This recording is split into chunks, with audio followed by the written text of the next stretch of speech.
आज हम बात करने वाले हैं इस वीडियो में exercise 1.5 introduction sets chapter 1 11th class.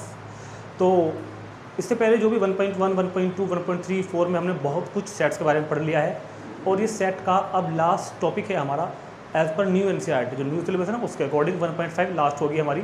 उसके बाद हम मिसलेनियस एक्सरसाइज और करेंगे। मिसलेनियस होती है, सब कुछ मिस होकर आता है वहाँ पर। ये टॉपिक लास्ट होगा इस वाली एक्सरसाइज के अंदर 1.5, और एक ही टॉपिक है इसके अंदर। एक टॉपिक पढ़ाऊंगा आपको, कुछ एग्जांपल्स, और नेक्स्ट वीडियो में करेंगे 1.5 सॉल्यूशन। और टॉपिक का नाम है हमारा, जो टॉपिक हम पढ़ेंगे यहाँ पर चैप्टर 1 सेट्स है, इंट्रोडक्शन एक्सरसाइज 1.5। तो टॉपिक का नाम होगा कॉम्प्लीमेंट्री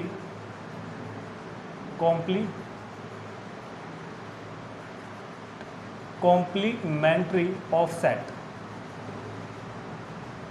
कॉम्प्लीमेंट्री ऑफ सेट, इस टॉपिक का नाम होगा हमारे पास कॉम्प्लीमेंट्री ऑफ सेट, या कॉम्प्लीमेंट्री ऑफ सेट छोड़ो, कॉम्प्लीमेंट लिखो सिर्फ, कॉम्प्लीमेंट, ठीक है।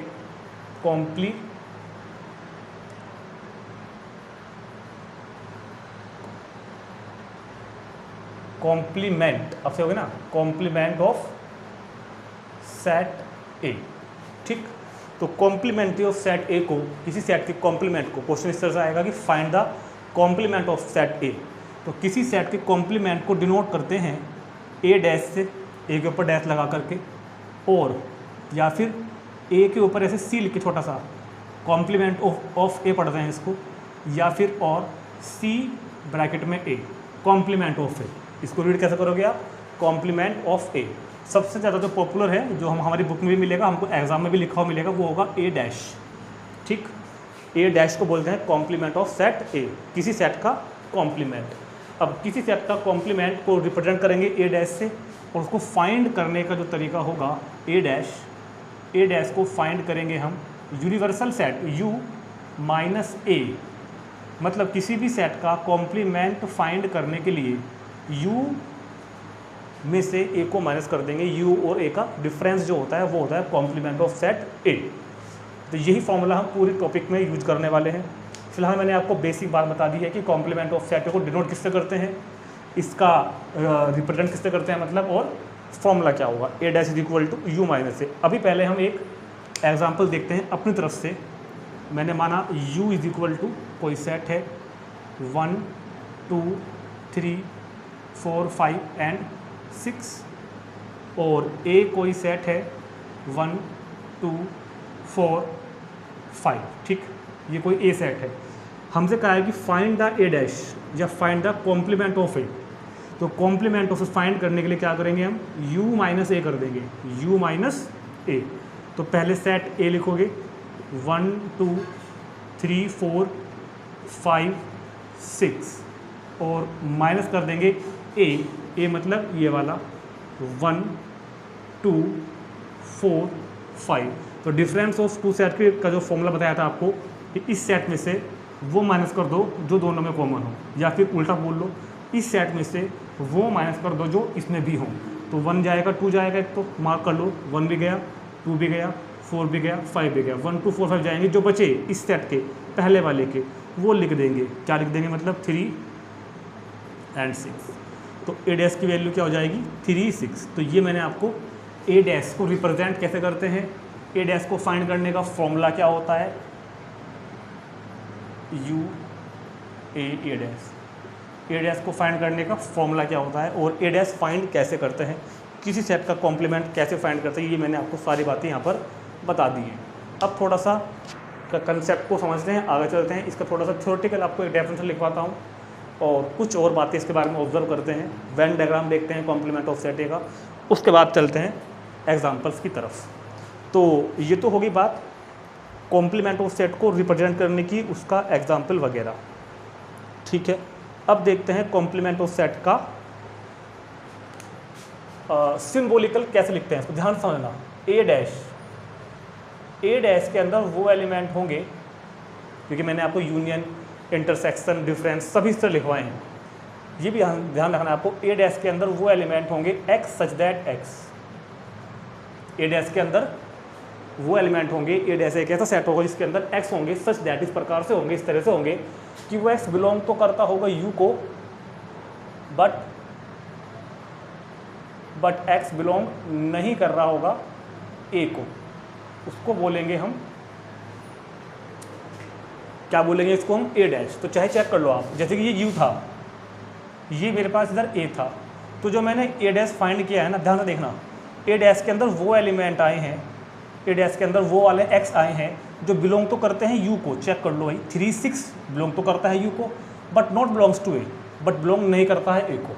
तो डेफिनेशन तो हमें आपको इस तरह भी आनी है 100%, इसको हम यूज़ भी करेंगे। ए डैश के अंदर वो एलिमेंट होंगे जो बिलोंग तो करते होंगे यूनिवर्सल सेट को, बट नॉट बिलोंग टू ए, जो ए को बिलोंग नहीं करते होंगे। तो ये बात आपको बहुत ध्यान से समझानी है मेरे को कि ए डैश को हम सिम्बोलिकली कैसे रिप्रेजेंट करेंगे। तो सिम्बोलिकली हम इसको इस तरह से रिप्रेजेंट करते हैं, ठीक है। तो ये मैंने आपको कॉम्प्लीमेंट ऑफ सेट ए का रिप्रेजेंटेशन, फॉर्मूला और भाई क्या कहते हैं एग्जाम्पल्स, और सिम्बोलिकली कैसे रिप्रेजेंट करेंगे आपको समझा दिया है। इसको नोट करेंगे। अभी देखते हैं इसकी डेफिनेशन और फिर देखते हैं कुछ एग्जाम्पल। तो जी अब देखते हैं पहले कुछ इसकी एक डेफिनेशन, ये इधर मैंने डेफिनेशन लिख दी है इसकी, और फिर हम करेंगे इसके एग्जाम्पल, एग्जाम्पल 20, एग्जाम्पल 21 और एग्जाम्पल 22। 3 इसके अंदर एग्जाम्पल हैं। ये एग्जाम्पल हमने इसमें मैंने यहाँ पे भी इसलिए नोट कर दिए इस बार। पहले मैं आपको डेफिनेशन समझाता हूँ इसकी, फिर ये एग्जाम्पल 20, 21, 22 सोल्व करूँगा इधर। वो क्या है कि अब से पहले ना मैं क्वेश्चन आपने देखा होगा एडिटिंग करके क्वेश्चन को इधर साइड में ऐसे, वो बोल रहा ओवरले, पता होगा आपको, ओवरले कर देता पिक्चर फोटो उसकी। मगर क्या है कि कुछ दिनों से ना उस जो सॉफ्टवेयर है जिससे ओवरले वगैरह मैं करता हूँ, जिससे मैं एडिटिंग करता हूँ वीडियोज़ की, और कुछ प्रॉब्लम आ रही है। आपने फील भी किया होगा खास करके इस चैप्टर में कि आवाज़ थोड़ी मिसमैच कर रही है, मतलब आधे सेकंड का फ़र्क आ रहा है। मैं लिख रहा हूँ और आवाज़ आधा सेकंड पहले आ रही है उसको लिखने की। आपने इसी चैप्टर की कुछ वीडियो मेरे पास फील भी की होगी, तो वो मेरे को अपलोड करने के बाद में पता चला, जब एक बच्चे का कमेंट आया कि सर आवाज़ मिसमैच कर दी, तो मेरे को पता, मैंने अपना कैमरा चेक किया पहले, तो वहाँ पर वो प्रॉब्लम नहीं आई। पता चला कि जैसे ही वीडियो को शूट करने के बाद उस ऐप में डालते हैं ना, क्या नाम है ऐप का, नाम नहीं लूँगा मैं यहाँ पे, जिस ऐप में डालते हैं, जैसे ही मैं उसमें ऐप में डालता हूँ ना एडिटिंग के लिए, वॉइस वगैरह के लिए और पिक्चर ओवरले करने के लिए, तो उसको डालते ही जैसे ही उसमें इंपोर्ट किया एडिटिंग की, वापस एक्सपोर्ट करते हैं ना, तो तुरंत वो वॉइस मिसमैच कर रहा है। तो जब तक ये मिसमैच की प्रॉब्लम चल रही होगी ना, तो तब तक आपको मैं क्वेश्चन इस तरह लिखूँगा, आपको थोड़ा सा प्रॉब्लम जरूर आएगी, हो सकता है। इससे पहले की वीडियोज़ आपने देखी होंगी ना, खासकर इस चैप्टर की, उसमें आपको कहीं ना कहीं लगा होगा कि थोड़ा सा मिसमैच हो रहा है वॉइस में, है ना, लेकिन ज़्यादा नहीं है, आप लोग समझ सकते हो उसको। और जैसे ही वो मेरा ऐप ठीक काम करने लगेगा या फिर कोई और ऐप देखता हूँ, तो फिर मैं वापस से ओवरले कर दिया करूँगा। फिलहाल मैं क्वेश्चन लिख के करूँगा, ठीक। तो चलो बात करते हैं डेफिनेशन की। डेफिनेशन वही है जो ऊपर लिखी हुई है, let U be the universal set and A be the subset of you. You जो है वो यूनिवर्सल सेट है, let U be the universal set and A be the subset of you, और ए यू का सबसेट, जो मैंने अभी आपको एग्जांपल बताया था वो यू का सबसेट था। Then the complement of A is the set of all elements of U. तो ए का जो कॉम्प्लीमेंट होता है वो सेट होता है जिसके अंदर सारे एलिमेंट बिलोंग करते हैं यू के, are not the elements of A, मगर ए के एलिमेंट्स उसमें बिलोंग नहीं करते, ठीक। जैसे कि एक्स जो होगा एलिमेंट बिलोंग तो करता होगा यू को, मगर ए को नहीं करता होगा, वो यहाँ लिखा हुआ है, जो ऊपर लिखा है वो ये लिखा हुआ है कि let U be the universal set and A be the subset of U, then the complement of A क्या होता है, is the set of all elements, उन सभी एलिमेंट्स का सेट जो यू में तो बिलोंग करेंगे लेकिन ए में नहीं करेंगे, ठीक। जो मैंने आपको भी एग्जांपल दिया वो इसी बात का था। एग्जांपल 20 में आपको इसे समझा रहा हूँ, उसमें आपको और ज़्यादा बातें क्लियर होगी। तो पहले एग्जांपल 20, 21, 22 जो इसके ऊपर ही डिपेंड है वो देखते हैं। तो कह रहा है कि एग्जांपल 20 में अपनी बुक को देख सकते हैं, let U is equal to this set. तो एग्जांपल 20 यू तो ये हो गया मेरे पास, ये हो गया। फाइंड क्या करना है, ए डैश, सिंपल बात है बिल्कुल, फाइंड करना है ए डैश। ए डैश क्या होता है भैया, you minus A. A dash क्या होता है, यू माइनस ए।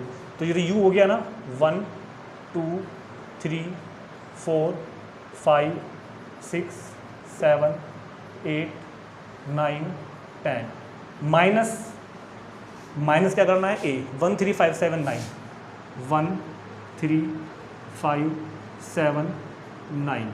तो क्या बचेगा, यू में से जब ए जाएगा, मतलब कि 1 3 5 7 9 जाएंगे, इस यू में से वो जाएंगे, तो जो एलिमेंट्स यहाँ से वो एलिमेंट्स हटा दो जो वहाँ भी हैं, मतलब 1 को हटा दो, 3 को हटा दो, 5 को, 7 को, 9 को, जो बचे वो अब लिख दो, मतलब ओड हटा दो, इवन लिख दो। तो क्या बचेगा 2, 4, 6, 8 और 10। तो ये हमारे क्वेश्चन का आंसर आ गया। ठीक है, तो डेफिनेशन को एक बार और देख लेते हैं। Let U be the universal set, U universal set है, and A be the subset of U. जो ए होगा ना वो इसी का सबसेट होना चाहिए। देखो ए इसका सबसेट तो है यू का, ए के सारे एलिमेंट यू के अंदर ही तो है। ठीक है, A is the subset of U.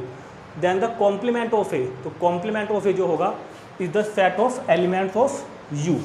तो कॉम्प्लीमेंट जो होगा वो क्या होगा, कॉम्प्लीमेंट ऑफ ए क्या होगा, is the subset of, sorry complement of A क्या होगा, उन सभी एलिमेंट्स का सेट जो यू के मेंबर तो होंगे लेकिन एक मेंबर नहीं होंगे। तो ये हमारा डेफिनेशन हो गई ए डैश की। चलो जी अब देखते हैं क्वेश्चन नंबर 21। ये लिखा हुआ है इधर, let U be the universal set. ध्यान से समझना, यू एक यूनिवर्सल सेट है। Let U be the universal set of all the students of class 11th। Class 11th के let U be the universal set of all the students of class 11th of a coeducational school. Coeducational school को बोलते हैं जिसमें लड़के लड़के साथ पढ़ते हैं, बॉयज़ एंड गर्ल्स। एक होता है बॉयज़ स्कूल, एक होता है गर्ल्स स्कूल, एक होता है को एजुकेशनल।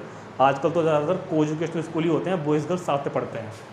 तो you is the universal set of all student. अब सुनो, यू क्या है, सेट ऑफ, यू क्या है, set of all students, set of all students of class 11th। Class 11th के सारे स्टूडेंट्स का सारे स्टूडेंट्स का सेट यू है। And A be the set of girls in class 11th। ये क्या होगा, set of girls in class 11th। समझ में आ गई बात। यू के अंदर क्लास 11th के सारे बच्चे हैं, सब स्टूडेंट्स हैं, और ए के अंदर क्या है, क्लास 11th की ओनली गर्ल्स हैं।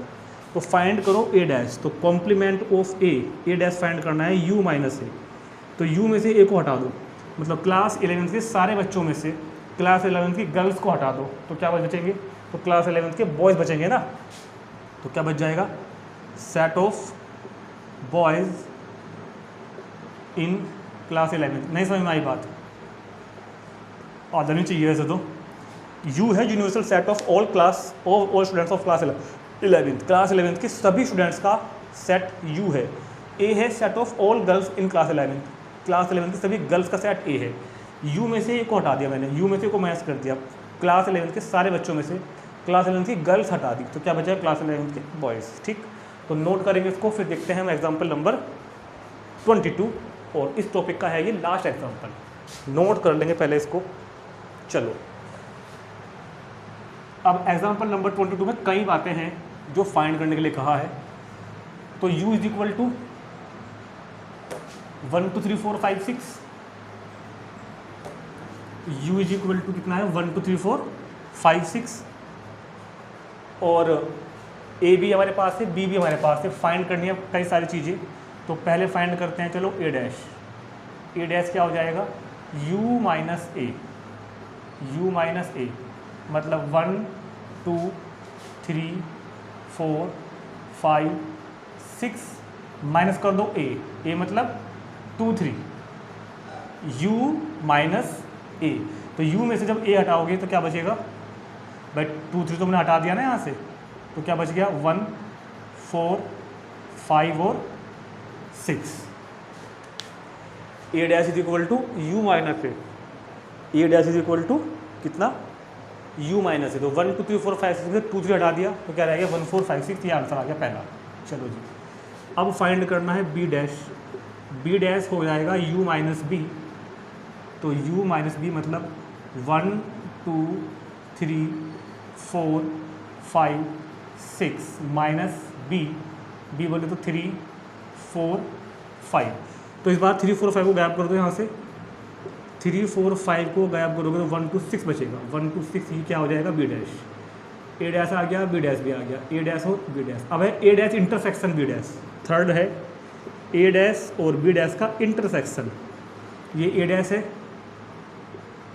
1 4 5 6 इंटरसेक्शन, ये बी डैश है कौन, 1 2 6, इनका इंटरसेक्शन कितना हो जाएगा 1 4 5 6 1 2 6, तो 1 6 यहाँ भी है 1 6 यहाँ भी है, तो 1 6 इसका आंसर आ गया।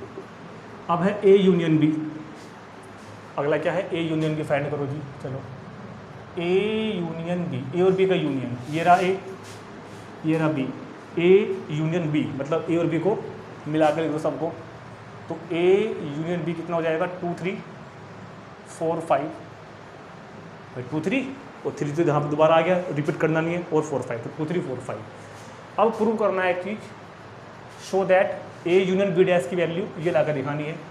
तो टू प्रूव, जो प्रूव करना है पहले उसको लिखते हैं, to prove A union B dash is equal to A dash intersection B dash. तो अगर आप मैं यहाँ देखो ना, A dash intersection B dash तो मेरे पास में है, मतलब जो प्रूव करना है उसकी राइट हैंड साइड तो मैं ऑलरेडी निकाल चुका हूँ, लेफ्ट हैंड साइड और सोल्व करूँगा अभी इसकी, और वो ये आ जानी चाहिए। तो पहले हम कंसिडर करते हैं left hand side. Left hand side में कह रहा है A union B dash, A union B dash. अब ए यूनियन बी डैश का मतलब क्या है, complement of A union B, भाई डैश लगा हुआ है ना, तो मतलब क्या पढ़ेंगे इसको, complement of A union B. और कॉम्प्लीमेंट को कैसे फाइंड करते हैं हम, यूनिवर्सल सेट में से सेट को माइनस कर दो, ये तो होगा। जब ए डैश फाइंड करते हैं तो क्या लिखते हैं यू माइनस ए।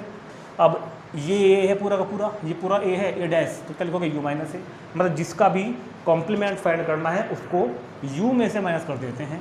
तो यू कितना है हमारे पास 1 2 3 4 5 6, यू है 1 2 3 4 5 6 माइनस ए यूनियन बी, ये निकाल रखा ऊपर, ए यूनियन बी क्या निकाल रखा है 2 3 4 5। जब इसमें से इसको माइनस करोगे तो 2 3 4 5 को हटा दो इधर से, तो क्या बचेगा 1,6। ठीक, तो लेफ्ट हैंड साइड सोल्व की ये आ गया। अब देखते हैं right hand side. Right hand side में लिखा हुआ है A dash intersection B dash, और हमने इसको पहले ही सोल्व कर लिया था, तो वो भी कितना है 1,6, तो दोनों वैल्यू इक्वल आ गई। तो ये बात हो गई प्रूव, क्वेश्चन हो गया कंप्लीट। ठीक, समझ में भी आ गया होगा, कंप्लीट भी हो गया। अभी मैं आपको इस क्वेश्चन में एक बात बताता हूँ, वैसे वो मैं आपको आगे बताता हूँ, मैं आपको प्रॉपर्टीज़ ऑफ कॉम्प्लीमेंट लिखवाऊंगा, फिर भी जब अभी आई गया तो फिर भी मैं अभी लिखवा रहा हूँ, प्रॉपर्टीज़ में दोबारा लिखवा दूंगा। एक होता है De Morgan's law, De Morgan's law, De Morgan's एक मैथमेटिशियन का नाम है। डिमॉर्गन्स लॉ जो लिखा हुआ है ना, ये डिमॉर्गन लॉ लिखा हुआ है, ये आपको याद भी रखना है आपसे आगे, कि याद क्या रखना है कि A union B dash, A union B dash की वैल्यू ये होती है, A dash intersection B dash, ये इक्वल होती हैं। ये मैंने आपको इसे प्रूव भी करा दी, ये मैंने आपको प्रूव भी करा दी। और अगर आप मेरे सेट्स का जो शॉर्ट्स वाला प्लेलिस्ट में गए हों, वहाँ मैंने सभी वैन डायग्राम के शॉर्ट्स बनाए हुए हैं, उसमें मैंने इस बात को डिमॉर्गन्स लॉ को वैन डायग्राम से भी शो कराया है। तो ज़रूर आप जाकर वो वाली शॉर्ट्स का जो सेक्शन है, मतलब प्लेलिस्ट है, जो इसमें आपको लगभग 40 से 50 शॉर्ट्स मिलेंगे चैप्टर के ऊपर। हाँ देखो, हर चैप्टर का ऐसे ही बना हुआ है। जो 9th 10th की जो प्लेलिस्ट है उसमें तो 9th 10th के पहले चैप्टर्स की वीडियोस मिलेंगी आपको, एक्सरसाइज की मिलेंगी, उसके बाद मिलेंगी शॉर्ट्स की वीडियो। मगर 11th 12th में आपको क्या होगा कि चैप्टर्स की वीडियो का एक अलग प्लेलिस्ट है और शॉर्ट्स की वीडियो उसी नाम से अलग, मतलब मिल जाएगी आपको, मेरे चैनल पर मिल जाएगी कहीं ना कहीं। तो वो शॉर्ट्स पर जरूर देखा करो, काफ़ी नॉलेज आपकी इंक्रीज़ होगी। एक्चुअल में शॉर्ट ट्रिक्स सब उसमें बताई गई है। ठीक, तो ये क्या है De Morgan's law, A union B का dash, A dash intersection B dash, इसका प्रूफ हमारे सिलेबस में नहीं है। फिर भी एक एग्जांपल की बात करूँ तो एग्जांपल से मैंने आपको प्रूव करा दिया है, और वैन डायग्राम से आप देख सकते हैं शॉर्ट में जाकर। एक और भी है, दो होते हैं डिमॉर्गन लॉ, कि A intersection B dash is equal to A dash union B dash. देखो याद रखना बहुत ईजी है, होल डैश अलग अलग आएगा, यहाँ पर डैश होल पे है ना, यहाँ पे आएगा अलग अलग। यूनियन है तो इंटरसेक्शन बन जाएगा, इंटरसेक्शन है तो यूनियन बन जाएगा, सिंपल है याद रखना। तो इसको डिमॉर्गन्स लॉ को भी आप लोग याद रखेंगे, यूज भी कर सकते हैं, इसको हम डायरेक्ट यूज कर सकते हैं। बताना जरूरी इसलिए है कि क्लास 12th में जाके हम एक चैप्टर पढ़ेंगे प्रोबेबिलिटी, वहाँ पर हम बहुत ज़्यादा यूज करेंगे इस चीज़ को। चलते हैं नेक्स्ट टॉपिक पर, तुरंत नोट करेंगे इसको। अब देखते हैं लास्ट का टॉपिक है बिल्कुल, properties of properties of complement of A, properties of complement of set A, set A के कॉम्प्लीमेंट की कुछ प्रॉपर्टीज। पहली प्रॉपर्टी, अगर आप किसी सेट ए का कॉम्प्लीमेंट, सेट ए के कॉम्प्लीमेंट का कॉम्प्लीमेंट फाइंड करोगे ना तो वापस ए ही आएगा। प्रूफ तो मैं आपको एग्जांपल देके करा सकता हूँ यहाँ पर, लेकिन आपको फील करें, बात को फील करो जरा कि क्या ए डैश का डैश ए वापस ए आएगा। तो पहले आपने ए डैश फाइंड करा, कैसे, यू में से ए को माइनस किया, ए डैश आ गया। अब फिर निकालना है ए डैश का डैश, तो फिर उस ए डैश को, भाई ए डैश के लिए क्या करोगे, यू में से ए को माइनस करोगे, और ए डैश के डैश के लिए क्या करोगे, जो यहाँ पे ये बन के आएगा उसको फिर यू में से माइनस करोगे, तो वापस आपके पास ए निकल के आ जाएगा। चाहे आप एग्जांपल में लेके कर लेना, एक्सरसाइज में ऐसे क्वेश्चन हमको करने के लिए मिलेंगे। याद रखना है ए डैश का डैश इज इक्वल टू ए, मतलब ए के कॉम्प्लीमेंट का कॉम्प्लीमेंट भी ए होता है। दूसरा, ज़रा सा फील करो बात को कि तुम्हारे हिसाब से ए और ए डैश का यूनियन क्या होगा। अगर मैं ए का और ए डैश का यूनियन फाइंड करना चाहूँ तो मुझे लगता है वापस यू ही हो जाएगा दोबारा से। समझ में आ गई बात, ए का और ए डैश का जो यूनियन होता है ना, वो यूनिवर्सल सेट वापस निकल के आ जाएगा। दूसरी प्रॉपर्टी, तीसरी प्रॉपर्टी, मतलब ए और ए डैश का इंटरसेक्शन फाई होता है। ए में और ए डैश में कुछ कॉमन नहीं होता, चाहे आप पिछले एग्जाम्पल में जाकर देखो जो मैंने अभी आपको एग्जाम्पल्स कराए हैं ना। चलो मैं आपको दिखा देता हूँ, कोई बात नहीं, फिर भी अगर डाउट सारा हो। मान लो एक छोटा सेट कंसिडर कर लेते हैं ना अपने पास, u इज इक्वल टू 1 2 3 4 5, ये सेट ले लेता हूँ एक, और ए ले लेता हूँ 2 4 5।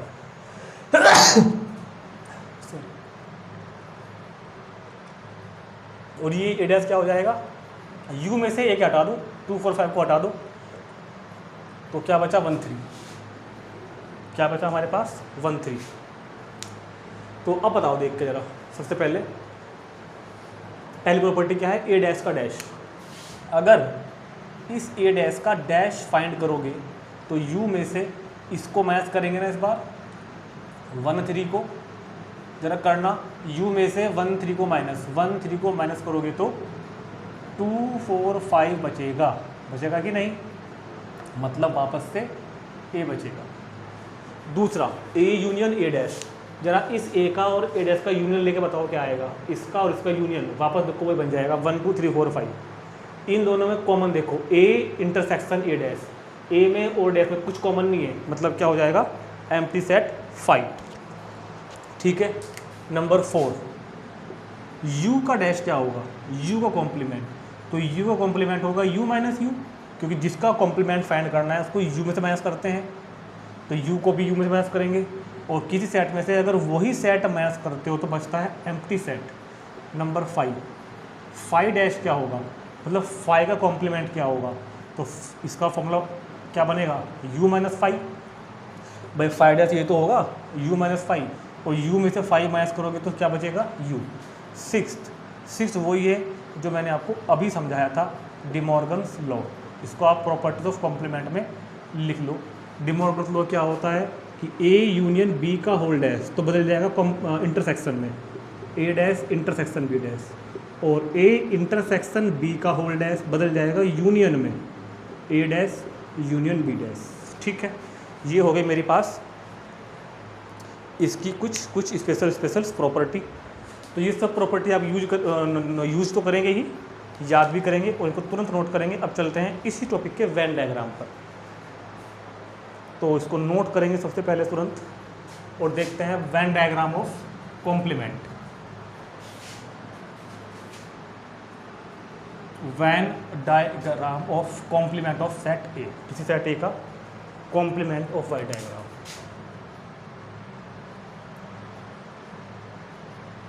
When diagram of A dash, तो जैसा कि नाम और डेफिनेशन से क्लियर हो चुकी है बातें कि ए डैश की वैल्यू जो होती है वो होती है u minus A, where u is a universal set, u is an universal set and we represent universal set as a rectangle। rectangle क्या होता है, universal set, और इसके अंदर क्या आ जाएगा अब ए, इसके अंदर क्या आ जाएगा ए, ये जो सर्कल है ये ए है, ठीक है, ए, तो ए डैश कितना होगा, यू में से ए को हटा दो, ये पूरा का पूरा रेक्टेंगल यू है, इसमें से इस सर्कल ए को बाहर हटा दो, तो क्या बचेगा आपके पास, आपके पास में क्या बचेगा, आपके पास बचेगा ये वाला पोर्शन। यूनिवर्सल सेट में से क्या करना है मेरे को, ए को हटा देना है, तो जो जिसमें शेड कर रहा हूँ ना, जिस पार्ट को शेड कर रहा हूँ ये ए डैश है, मतलब यू में से मैंने ए को बाहर निकाल दिया, तो शेडेड रीजन बचेगा, शेडेड रीजन, शेडेड रीजन क्या है, ए डैश, शेडेड रीजन क्या है, ए डैश, ठीक।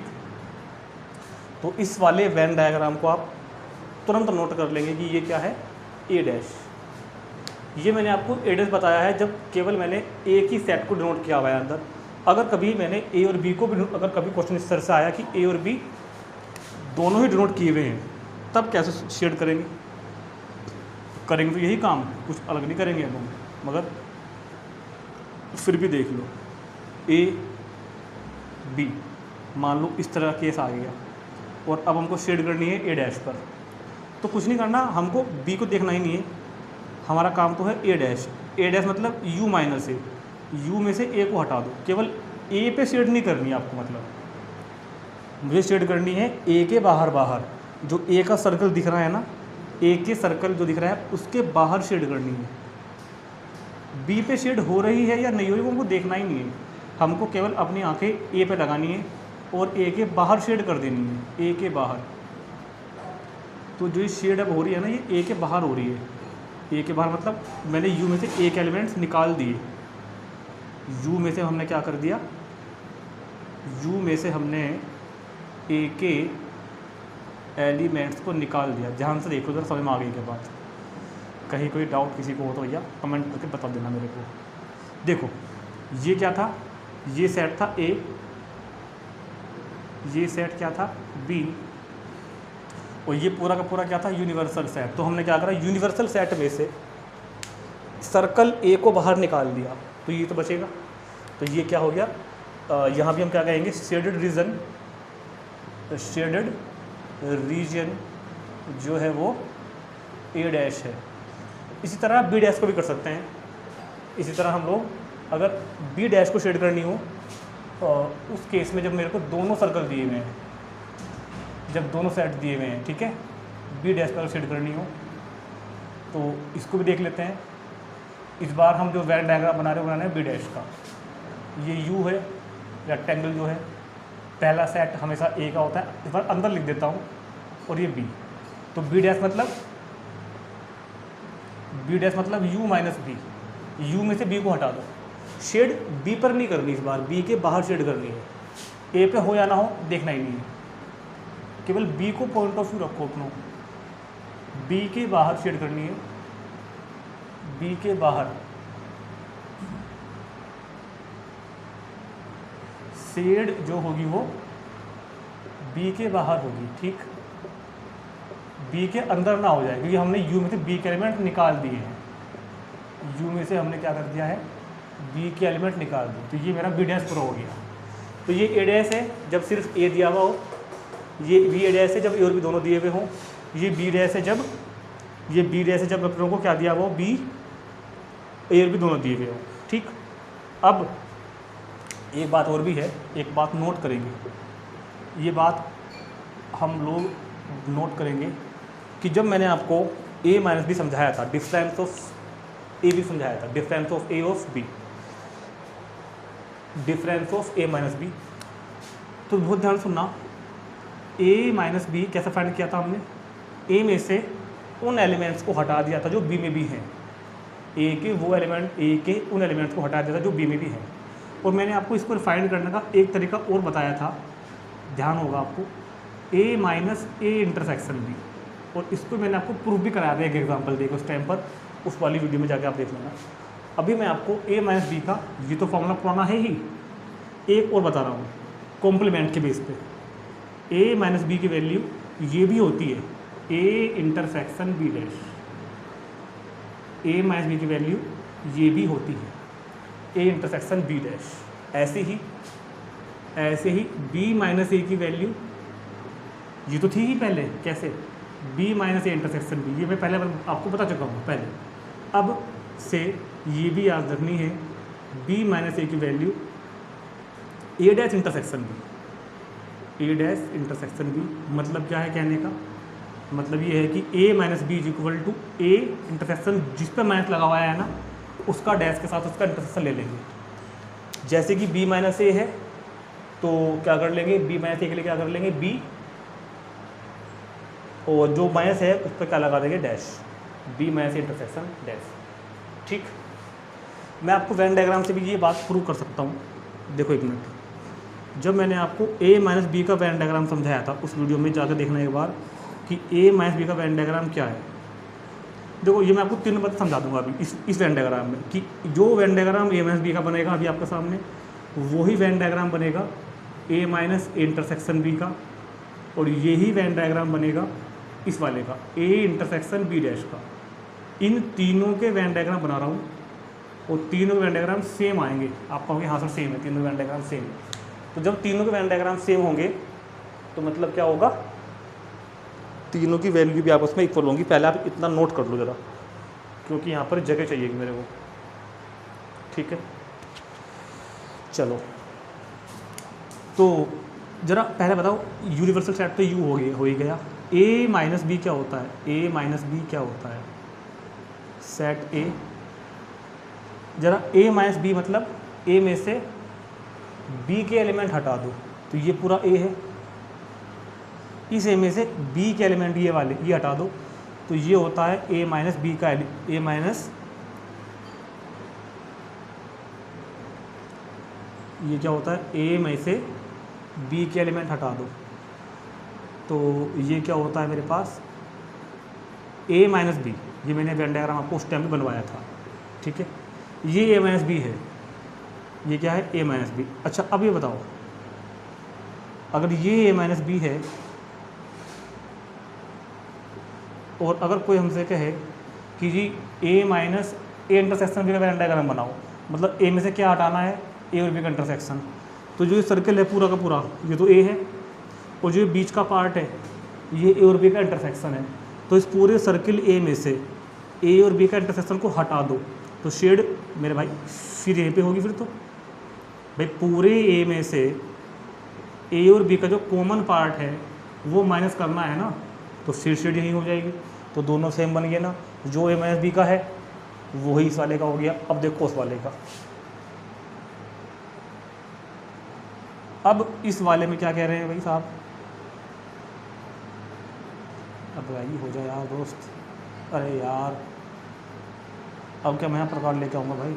चलो ये सेट ए ये सेट बी, ए और बी डैश का इंटरसेक्शन, ए और बी डैश का इंटरसेक्शन। अब सुनो ध्यान से देखना, ए और बी डैश का इंटरसेक्शन, ये वेन डायग्राम बी डैश का है। बोर्ड पर देखो ऊपर, ये वेन डायग्राम किसका है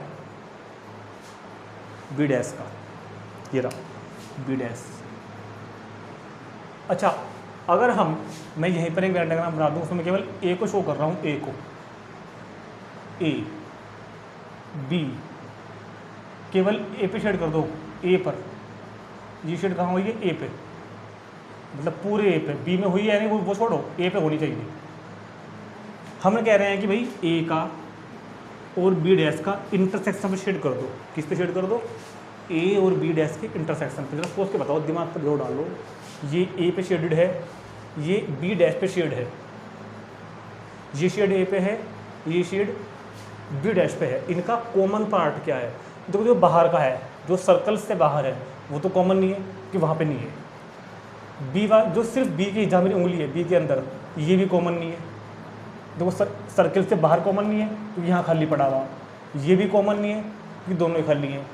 ये जो बीच का कॉमन पार्ट है ये भी कॉमन नहीं है क्योंकि यहाँ तो है मगर यहाँ नहीं है। लेकिन एक जो ए के अंदर का पोर्शन है, सिर्फ ए के अंदर का, वो यहाँ भी शेडेड है, यहाँ भी शेडेड है। मतलब अगर आप उन दोनों फिगर को ध्यान से देखो ऊपर वाली को, तो इतना पार्ट दोनों फिगर में कॉमन आएगा, इतना पार्ट दोनों फिगर में कॉमन आएगा, इतना पार्ट दोनों फिगर में कॉमन आएगा, जहाँ ज़्यादा देख लो ऊपर। तो इसलिए a माइनस बी और a माइनस इंटरसेक्शन बी और a इंटरसेक्शन बी डैश की वैल्यूज़ सेम होती हैं। तो ये वैल्यू आपको फॉर्मूलेज याद रखने हैं। ये चैप्टर में तो काम आएंगे या ना भी आए, मगर ये प्रोबेबिलिटी में जरूर काम आएंगे आपको आगे चल के, ठीक। तो अगर आप चाहो तो इसी तरह हम ये बी डैश वाला भी वेरीफाई कर सकते हैं। तो ये सारी जानकारी को तुरंत नोट करेंगे। 1-2 मिनट का 1-2 वेन डायग्राम और बनवाने हैं, उसके बाद हम इस वीडियो को ख़त्म करते हैं। तुरंत इसको नोट करेंगे पहले।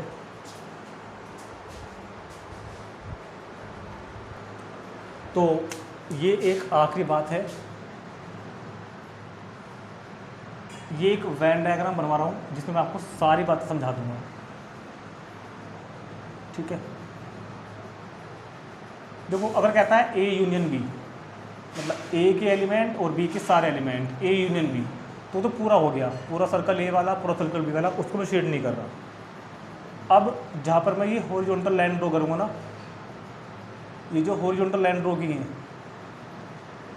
एक मैंने क्या ड्रॉ की है, हॉरिजॉन्टल लाइन। यहाँ मैं ड्रॉ कर रहा हूँ वर्टिकल लाइन, ये हो गई वर्टिकल लाइंस, और ये हमें डॉट लगा दिए, डॉट, ठीक। तो ये आपका 3 पार्ट में आ गया हिस्सा, ठीक। अब सुनो, जो ये डॉटेड वाला एरिया है, डॉट वाला, ये तो होता है ए इंटरसेक्शन बी, याद रखना। ये पूरा जो पूरा शेड हो रही है, सारी शेड, ये तो है A union B, total shade, total जो ये शेड की मैंने कैसी भी की है चाहे, वो तो क्या है ए यूनियन बी। जो ये डॉट डॉट लगी हुई है, डॉट डॉट डॉट डॉट वाली जो शेड है, डॉट वाली जो शेड है वो क्या है, A intersection B. Horizontal lines जो है, हॉरिजॉन्टल लाइंस, अब इनको समझो। जो ये हॉरिजॉन्टल लाइंस है ना, एक्चुअल में ये जितने पार्ट पर हॉरिजॉन्टल लाइन हो रही हैं, इसको बोलते हैं ए माइनस बी।